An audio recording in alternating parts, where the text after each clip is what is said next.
Hello everyone, welcome again. कैसे आप सब? आई होप आप सब लोग ठीक होंगे, ठीक ठाक अपनी सीईटी और हरियाणा पुलिस की तैयारी कर रहे होंगे। तो चलिए शुरू करते हैं। आज का हमारा टॉपिक है जॉर्ज थॉमसन का हरियाणा के अंदर शासन कब से कब तक रहा। 1797 से 1802 तक रहा था। क्वेश्चन की तरफ बढ़ने से पहले आप सभी के लिए एक सूचना ये है कि आप हमारे चैनल पर अगर नए हैं तो चैनल को लाइक और सब्सक्राइब ज़रूर कर दीजिएगा और बेल आइकन को प्रेस कर लेना ताकि आने वाली हर एक वीडियो के नोटिफिकेशन आप तक पहुंच जाए। तो हम जो है हरियाणा के जितने भी 2014 से लेकर टिल जो सीईटी का एग्ज़ाम हुआ था, हमारा लास्ट और पहला एग्ज़ाम सीईटी का जो हुआ था 3 साल पहले, वहाँ तक के जितने भी पीवाईक्यूज़ हैं हरियाणा जी के रिलेटेड वो हम यहाँ पर करने वाले हैं, कुछ भी नहीं छोड़ने वाले हैं। और ये जो है सीईटी या फिर हरियाणा के कोई भी एग्ज़ाम हो वहाँ पर जीके के क्वेश्चन का वेटेज 25 क्वेश्चंस का रहता है और 25 में से आप यहाँ से 21 क्वेश्चन देखने को मिलेंगे आपको।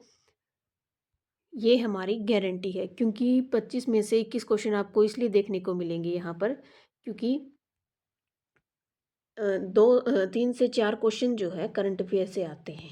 करंट अफेयर भी हम आपको करवाएंगे लेकिन अभी नहीं करवाएंगे, जब एग्ज़ाम के 10 दिन बचे होंगे तब हम आपको करंट अफेयर करवाएंगे।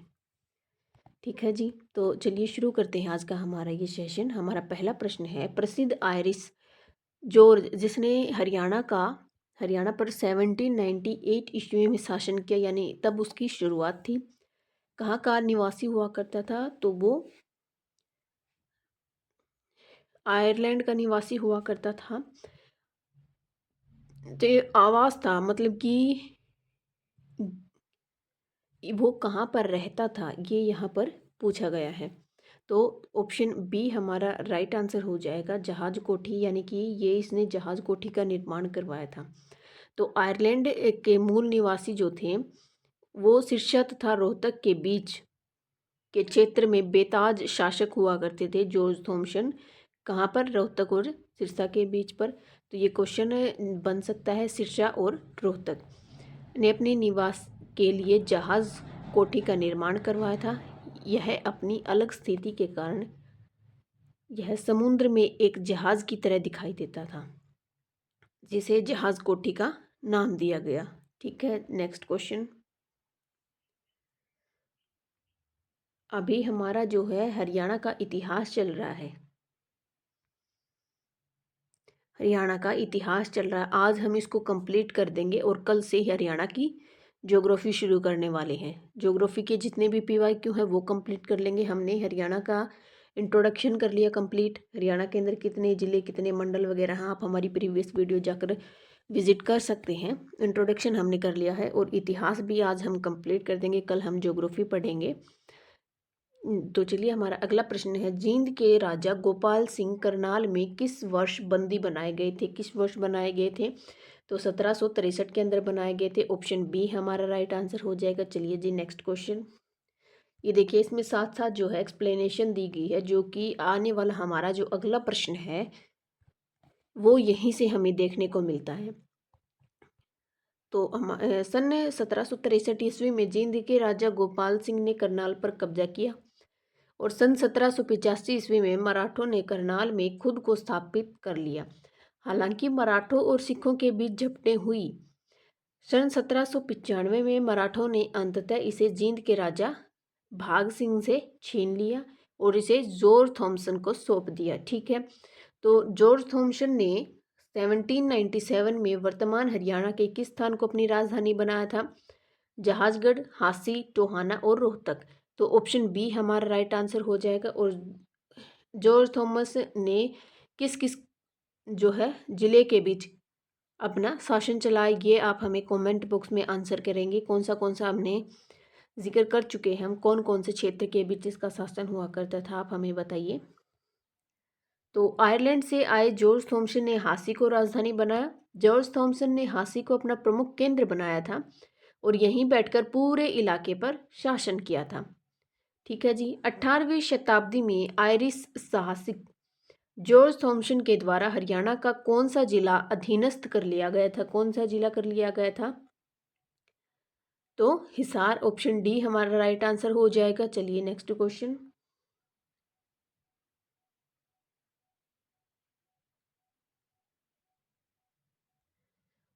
18वीं शताब्दी में आयरिश साहसिक जॉर्ज थॉम्सन ने हरियाणा हिसार जिला अधीनस्थ किया था। हिसार क्षेत्र शहर के पूर्व में जहाज पुल और जहाज कोठी आज भी महान आयरिश की याद दिलाते हैं। 1802 में जॉर्ज थॉम्सन की मृत्यु प्रदेश के किस स्थान पर हुई? कहाँ पर हुई थी? तो बहरामपुर, ऑप्शन बी हमारा राइट आंसर हो जाएगा। जॉर्ज थॉम्सन आयरिश मूल के निवासी थे जिनकी मृत्यु 22 अगस्त 1802 के अंदर हुई बहरामपुर यानी बंगाल के अंदर। उसे वहीं पर दफनाया गया। मार्च जुलाई 1794 में जॉर्ज थॉम्सन एक सैन्य अभियान के तहत हरियाणा राज्य आए जिसके तहत उन्होंने हरियाणा के कई क्षेत्रों पर कब्जा कर लिया।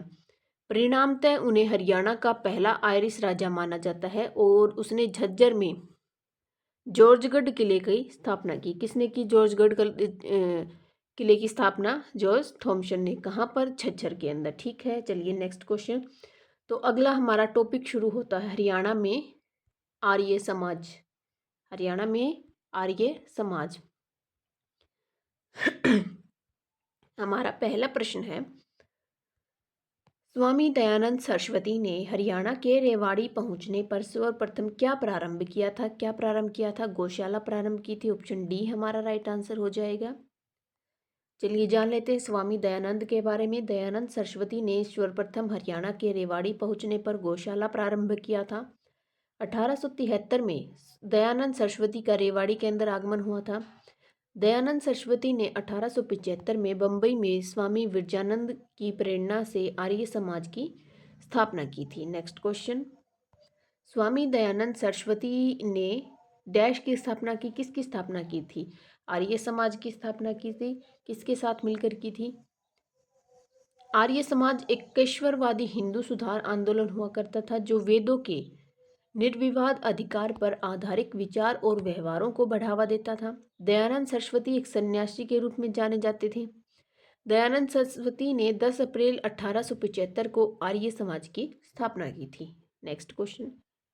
अगला हमारा टॉपिक शुरू होता है east India company. East India का कंपनी में का हरियाणा के अंदर क्या रोल रहा है, ये हम देखने वाली। तो हमारा पहला प्रश्न है, जींद विद्रोह किस वर्ष हुआ? ये क्वेश्चन बार बार रिपीट होता है। तो जींद विद्रोह जो है 1814 के अंदर हुआ था। ऑप्शन बी हमारा राइट आंसर हो जाएगा। जींद विद्रोह 1814 ईस्वी में ईस्ट इंडिया कंपनी के विरुद्ध राजकुमार प्रताप सिंह द्वारा शुरू किया गया था। इसका प्रमुख कारण था 1813 में राजा भाग सिंह लकवाग्रस्त हो गए थे। इसी वजह से कंपनी ने रानी सोबराई को नियुक्त किया गया था। अगला प्रश्न है, आज का हरियाणा ब्रिटिश शासन के नियंत्रण में वर्ष डैश में आया? कब आया था? तो 1803 के अंदर आया था। याद रखिएगा, ये क्वेश्चन बार बार रिपीट होता है। तो 1803 में आया गया था ये। चलिए जी नेक्स्ट क्वेश्चन। वर्तमान हरियाणा राज्य में आने वाला क्षेत्र 1803 में ब्रिटिश ईस्ट इंडिया कंपनी को सौंप दिया गया था और 1832 ईस्वी में यह क्षेत्र तात्कालिक पश्चिमोत्तर प्रांत को हस्तांतरित कर दिया गया तथा 1858 में यह क्षेत्र पंजाब का हिस्सा बन गया था। Next question. अंबाला में ब्रिटिश छावनी कब स्थापित की गई थी? ऑप्शन ए हमारा राइट आंसर हो जाएगा 1843 ईस्वी के अंदर। अंबाला छावनी भारत के हरियाणा राज्य के अंबाला शहर में स्थित है। इस छावनी की स्थापना 1843 ईस्वी में की गई थी। यह वैज्ञानिक और शल्य चिकित्सा उपकरणों के निर्माण का एक प्रमुख केंद्र था। यह निकाय वर्ष 2006 के छावनी अधिनियम द्वारा नियंत्रित किया गया था। इसका मुख्य कार्यालय रेस कोर्स रोड पर स्थित था। ये याद रखिएगा, रेस कोर्स रोड पर स्थित था। अगला प्रश्न, सन 1809-10 के दौरान समस्त हरियाणा किसके अधीन था? किसके अधीन था? अंग्रेजों के अधीन था। 1803 के अंदर जो है हरियाणा ने अंग्रेजों ने हरियाणा के ऊपर कब्जा करना शुरू कर दिया था। 1809-10 के दौरान समस्त हरियाणा अंग्रेजों के अधीन में आता था और 1809 में अमृतसर की संधि हुई थी महाराजा रणजीत सिंह और अंग्रेजों के मध्य। इस संधि के परिणाम स्वरूप सतलुज नदी को ब्रिटिश राज और रणजीत सिंह के बीच सीमा के रूप में तय किया गया था। अर्थात सतलुज के पूर्व का सारा क्षेत्र अंग्रेजों के अधीन आ गया था, जिससे हरियाणा राज्य का क्षेत्र सम्मिलित था। चलिए, 1857 की क्रांति हरियाणा के अंदर किस किस ने विद्रोह किया, किस किस ने सपोर्ट किया, कौन कौन जो है इसके अंदर शामिल हुए थे, तो चलिए देखते हैं। 1857 की क्रांति से बार बार क्वेश्चन आते हैं, तो ये इम्पोर्टेंट क्वेश्चन है, वेरी वेरी इंपॉर्टेंट टॉपिक हो जाता है ये हमारे लिए।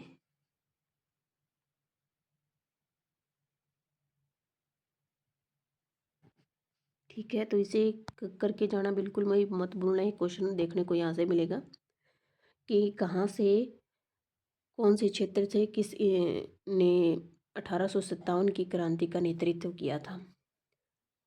ये क्वेश्चन हर बार बनता है। तो चलिए, राव तुलाराम ने राव गोपाल देव और राव धन सिंह के साथ अहीरों को कहाँ एकत्रित किया और 1857 में अंग्रेजों के साथ युद्ध किया था? कहाँ एकत्रित किया था? नसीबपुर किला के अंदर किया था। ऑप्शन डी हमारा राइट आंसर हो जाएगा।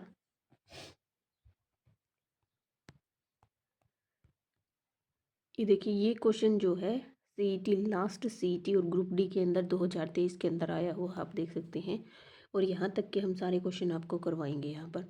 तो राव तुलाराम ने राव गोपाल देव और राव धन सिंह के साथ अहीरों को नसीबपुर किले में एकत्रित किया, जिन्होंने 16 नवंबर 1857 को अंग्रेजों के साथ युद्ध किया, जिससे लगभग 5000 से अधिक सिपाही शहीद हो गए। 1857 की क्रांति में हरियाणा के वीरों के पराजय का कारण क्या था? क्या कारण था वीरों की पराजय का कारण? अन्य रियासतों ने सहयोग नहीं दिया, ये सही बात है। शस्त्र का पर्याप्त मात्रा में न मिलना, ये भी सही बात है। एक नेतृत्व नहीं मिलना, ये भी सही बात है। तो ऑप्शन डी हमारा राइट आंसर हो जाएगा। चलिए जी, नेक्स्ट क्वेश्चन। 1857 की क्रांति में हरियाणा के किस जिले का योगदान रहा? तो गुड़गांव, हिसार, रोहतक सभी जिलों का रहा। ऑप्शन डी हमारा राइट आंसर हो जाएगा। तो 1857 की क्रांति 13 मई 1857 को गोपाल देव, जो मेरठ में विद्रोह कर रहे थे, शामिल हुए थे। गुरुग्राम पहुंचे और वहां भी विद्रोह प्रारंभ हो गया था। हिसार और रोहतक में मई के तीसरे सप्ताह में क्रांति की ज्वाला भड़कने लगी। 1857 की क्रांति में जींद, नाभा और पटियाला रियासत ने क्रांतिकारियों का साथ न देकर अंग्रेजों का साथ दिया था। हरियाणा में 1857 की क्रांति का बीज कहाँ से शुरू हुआ था? तो अम्बाला छावनी से हुआ था। अब ऑप्शन बी हमारा राइट आंसर हो जाएगा। तो 1857 की क्रांति की शुरुआत अम्बाला कैंट से हुई। 10 मई 1857 को ये शुरू हुई थी। बिसारत अली और सबर खान का हरियाणा में 1857 की क्रांति के दौरान विशेष योगदान रहा। इस दौरान वह सरकारी कार्यालयों को जलाने के साथ ही जेल से कैदियों को मुक्त कराने का इन्होंने कार्य किया था। हिसार में 1857 के विद्रोह का नेतृत्व किसने किया था? किसने किया था? मोहम्मद आजम ने किया था। ये देखिए, यहीं से जो क्वेश्चन बनता है, किसने कहाँ से नेतृत्व किया था? तो हिसार से 1857 की क्रांति का नेतृत्व किसने किया था? मोहम्मद आजम। तो ऑप्शन डी हमारा राइट आंसर हो जाएगा। हिसार में 1857 के विद्रोह का नेतृत्व मोहम्मद आजम ने किया। प्रथम स्वतंत्रता संग्राम का बिगुल 10 मई 1857 को अम्बाला में हरियाणा के लोगों द्वारा पहली बार बजाया गया था। फरीदाबाद में धून सिंह, वल्लभगढ़ में गुफर अली, पलवल में हरसुख राय आदि ने जो विद्रोह के नेता थे। तो चलिए नेक्स्ट क्वेश्चन। 1857 के स्वाधीनता संग्राम में, यानी कि 1857 की क्रांति। राव तुलसीराम ने किस क्षेत्र से अंग्रेजों का मुकाबला किया? कहाँ से किया? नालनौर और रेवाड़ी से किया था तुलसीराम जी ने। ऑप्शन ए हमारा राइट आंसर हो जाएगा।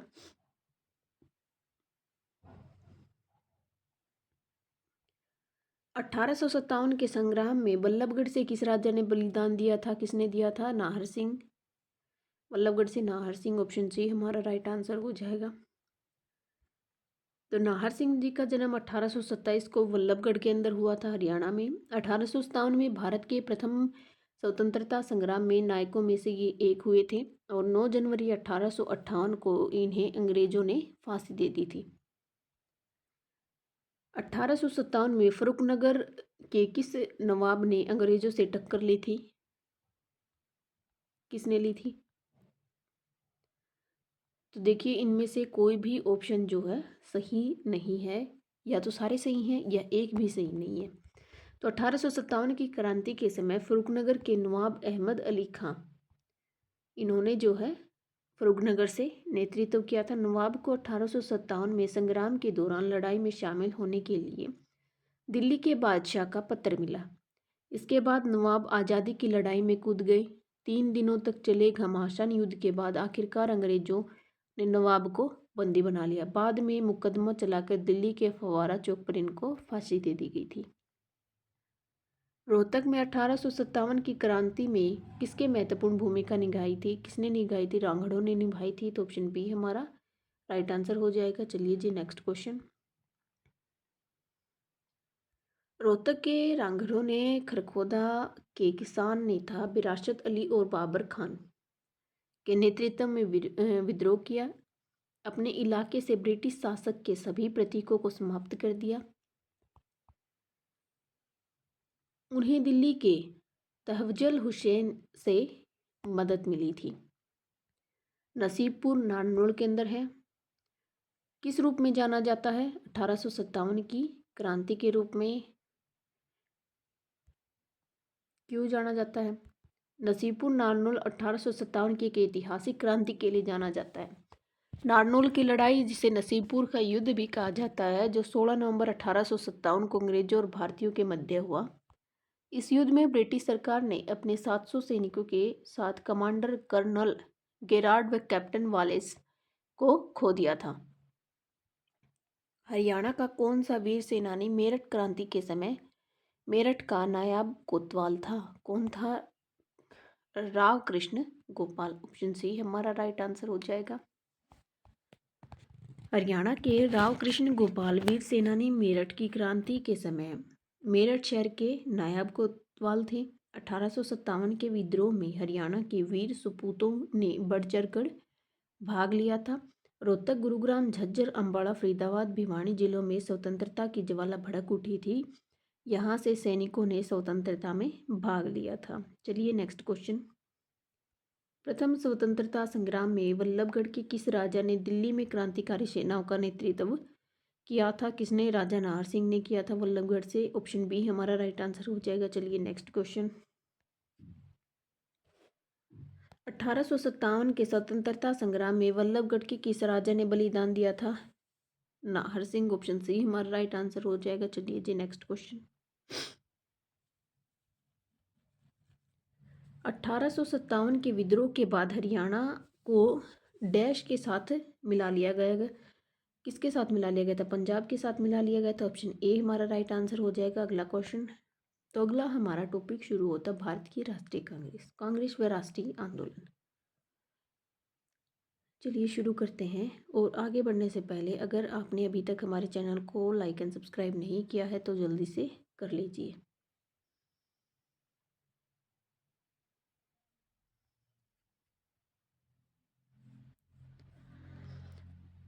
चलिए, हमारा पहला प्रश्न है, देशी रियासतों में लोगों ने संगठनों द्वारा चले राष्ट्रीय आंदोलन को क्या कहते हैं? क्या कहते हैं? प्रजामंडल आंदोलन। ऑप्शन डी हमारा राइट आंसर हो जाएगा। तो सन 1920 के दशक में जब देश के अलग अलग हिस्सों में राष्ट्रवादी आंदोलन उभर रहे थे, तब रियासतों, खासकर मैसूर, हैदराबाद, बड़ौदा, इंदौर, जामनगर, काठियावाड़ आदि में लोगों ने संगठन बनाकर आंदोलन शुरू कर दिए और इस प्रकार के आंदोलनों को प्रजामंडल आंदोलन कहा जाता है। नेक्स्ट क्वेश्चन, हरियाणा के पलवल जिले में से अंग्रेजों ने गांधी जी को गिरफ्तार किया था। कब किया था? पलवल जिले से अप्रैल 1990 को किया था। रोलेट एक्ट के खिलाफ पंजाब जाते हुए महात्मा गांधी पलवल रेलवे स्टेशन पर 10 अप्रैल 1919 को गिरफ्तार किया गया। उनकी इस याद को चिरस्थायी रखते हुए नेताजी सुभाष चंद्र बोस ने 2 अक्टूबर 1938 को पलवल में गांधी सेवा आश्रम की नींव रखी। गांधी सेवा आश्रम में वर्ष 1962 में गांधी प्रतिष्ठान को स्थापित किया गया था। चलिए अगला प्रश्न है, भारत छोड़ो आंदोलन किस वॉइसरॉय के शासनकाल में प्रारंभ हुआ था? कब? Lord Linlithgow. ऑप्शन डी हमारा राइट आंसर हो जाएगा। तो भारत छोड़ो आंदोलन के समय लॉर्ड लिनलिथगो भारत के ब्रिटिश वॉइसरॉय थे। भारत छोड़ो आंदोलन 9 अगस्त 1942 को प्रारंभ हुआ था। आंदोलन प्रारंभ होते ही ऑपरेशन जीरो ओवर के तहत गांधी और अन्य कांग्रेस के नेताओं को गिरफ्तार कर लिया गया था। इस आंदोलन के प्रारंभ में गांधी जी ने करो या मरो का नारा दिया था। तो ये याद रखिएगा कि किस आंदोलन के समय पर गांधी जी ने करो और मरो का नारा दिया था। चलिए नेक्स्ट क्वेश्चन, 30 जुलाई 1919 को गांधी जी को हरियाणा के किस जिले से गिरफ्तार किया गया? तो 30 जुलाई को हिसार से किया गया। और पलवल से कब किया गया था ये आप मुझे बताएंगे, कमेंट बॉक्स में आंसर कीजिए। जलियांवाला बाग हत्याकांड के बाद अंग्रेजों का हरियाणा के प्रति दृष्टिकोण कैसा हो गया था? जनता के ऊपर उन्होंने अत्याचार करना शुरू कर दिया था। तो 13 अप्रैल 1919 को रोलेट एक्ट के विरोध में बैसाखी के दिन अमृतसर के जलियांवाला बाग में एक सभा बुलाई गई थी, जहां जनरल रेगनेल्ड एडवर्ड हैरी डॉयट ने निहत्थी शांतिपूर्ण भीड़ पर गोलियां चलवाकर 1000 लोगों की हत्या करवा दी, जिसके परिणाम स्वरूप भारतीय जनता में आक्रोश बढ़ता गया और वे जगह पर सरकार के नीतियों का विरोध करते रहे तथा उनमें हरियाणा के लोग भी शामिल थे। ब्रिटिश सरकार ने इस विरोध को दमन करने के लिए बर्बरतापूर्ण कार्य किया था। असहयोग आंदोलन के प्रमुख नेता हरियाणा में कौन थे? तो लाला लाजपत राय थे। ऑप्शन सी हमारा राइट आंसर हो जाएगा। 1 अगस्त 1920 को असहयोग आंदोलन शुरू हुआ था। जब असहयोग शुरू हुआ था तो हरियाणा प्रदेश में इस आंदोलन का प्रभाव पड़ा। हरियाणा के रोहतक, गुड़गांव, अम्बाड़ा, हिसार में पंडित श्रीराम, मुरलीधर, लाला लाजपत राय और लाला हुकुमचंद आदि के द्वारा सरकार का विरोध किया गया और गिरफ्तारियां दी गई थी।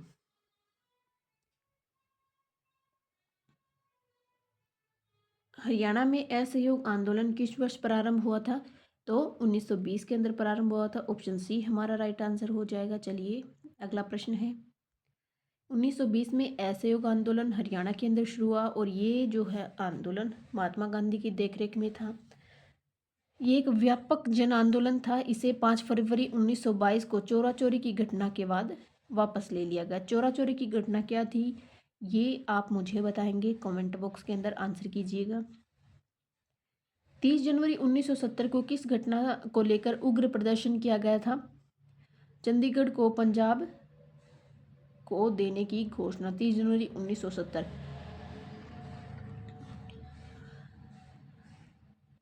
29 जनवरी 1970 को भारत सरकार ने चंडीगढ़ को पंजाब चंडीगढ़ भाई पंजाब ने दे दो ऐसी घोषणा करी गई थी, जिसके विरोध में 30 जनवरी 1970 को हरियाणा के अंदर उग्र प्रदर्शन हुआ। 1 नवंबर 1966 को पूर्वी चंडीगढ़ पंजाब राज्य की राजधानी थी, अर्थात 1 नवंबर 1966 को पंजाब से अलग होकर हरियाणा को एक नया राज्य बनाया गया और तब से चंडीगढ़ दोनों राज्य की एक संयुक्त राजधानी बना हुआ है। साथ ही यह एक केंद्र शासित प्रदेश भी रहा है। तो 1970 के अंदर विरोध हुआ था।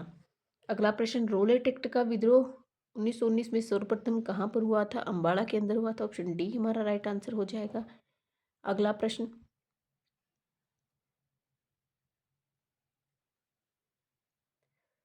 मार्च 1919 में रोलेट एक्ट के पारित होने पर देशव्यापी विद्रोह प्रदर्शन शुरू हो गए। हरियाणा के अम्बाला शहर में सर्वप्रथम विद्रोह किया गया था। गांधी जी द्वारा पलवल में 10 अप्रैल 1919 को विद्रोह प्रदर्शन के कारण उनको गिरफ्तार कर लिया गया। रोलेट एक्ट को काला कानून भी कहा जाता है। इस कानून को 1919 में भारत की ब्रिटिश सरकार द्वारा भारत के ऊपर रहे राष्ट्रीय आंदोलन को कुचलने का उद्देश्य से इसे कानून बनाया गया था। खिलाफत आंदोलन का हरियाणा में विद्रोह कैसे हुआ था? तो कैसे हुआ था? पढ़ाई छोड़कर हुआ था, सरकारी पद लौटाकर हुआ था, खिलाफतों की कमेटी बनाकर हुआ था। ऑप्शन डी हमारा राइट आंसर हो जाएगा। चलिए नेक्स्ट क्वेश्चन।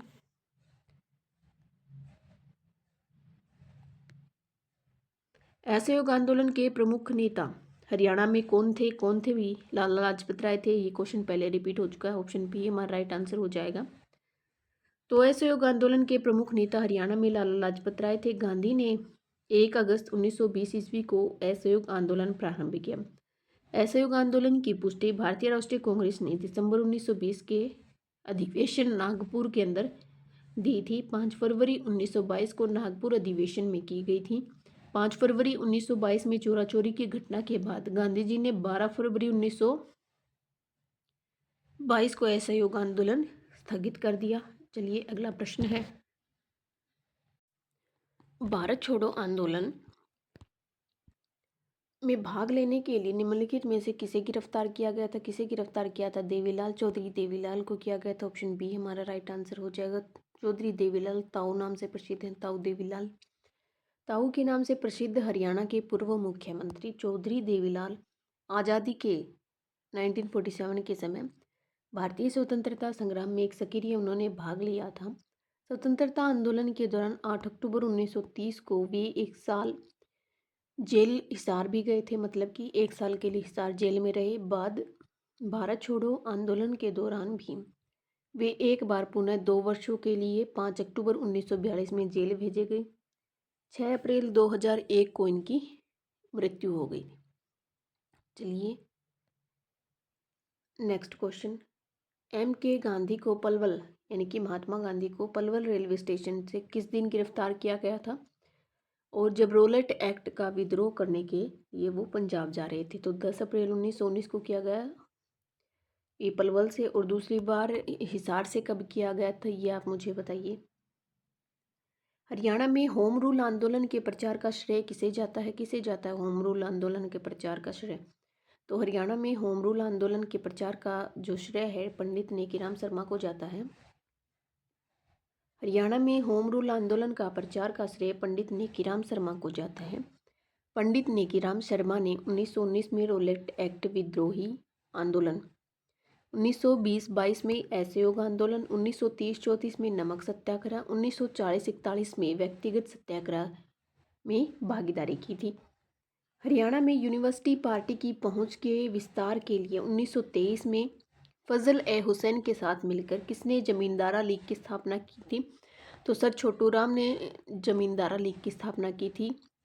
ये क्वेश्चन CET के अंदर आया हुआ है। चलिए जी नेक्स्ट क्वेश्चन। हरियाणा के किस जिले में लाला लाजपत राय ने स्वदेशी आंदोलन में भाग लिया था? तो हिसार जिले से। ऑप्शन सी हमारा राइट आंसर हो जाएगा। स्वदेशी आंदोलन सन 1905 ईस्वी में बंगाल विभाजन के विद्रोह के स्वरूप शुरू हुआ था। याद रखिएगा, अगला क्वेश्चन यहीं से बन सकता है। लाला लाजपत राय ने स्वदेशी आंदोलन में किस जिले से सक्रिय रूप